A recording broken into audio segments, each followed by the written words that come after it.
just basically high idling down the road right now, and you can see I'm still running too high a vacuum. This is something that, you know, some people might call it gasifier abuse, but it's something I've discovered. I was thinking back on some of Blaine's videos, and he talked about long drives throwing water on the char bed, force the fire down deeper into the char bed and burn up a lot of the fines. Well, now that I know my char bed, you know, it's full of fines, I need to get them burned up.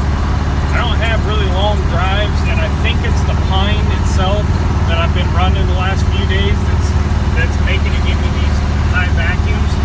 This is what I've discovered seems a little bit crazy, but works really well.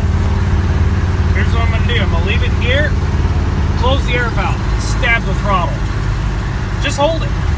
It's barely running. We're just going to let it go. As we start slowing down, let off the throttle, bring the air back in. It's going to be real rich for just a minute. Vacuum's already dropped 5 pounds. I force extra air into the fire,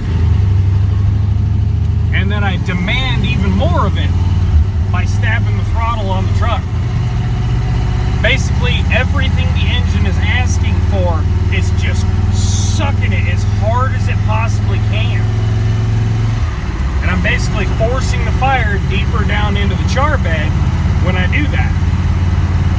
Like I said, it may be called gasifier abuse, but compared to being out in the city where I've been the last couple days running around driving, I can't pull over and exercise the char bed. And I don't yet feel comfortable dumping water on it. So, you know, I'm going to throw that tips and tricks thread. Maybe it'll work for somebody else, but it's just one thing that I've figured out seems to work pretty good in my truck. Alright, I'm going to finish cruising on home before this snow hits. It was snowing up on the hill. I don't want to be caught in my two-wheel drive when it gets white on the ground again. Talk to you guys later. So I did that trick 3 times. I'm right down to 3 to 1. Worked like a charm. Now I would make a mention, like I said, that could be construed as gasifier abuse. When you do that, obviously you are going to start forcing extra oxygen in the system. That's going to raise your temperatures very, very quickly. Now I didn't have a problem with it raising the hopper temperature, but every time I did it, it would spike the rail temperature about 100 degrees.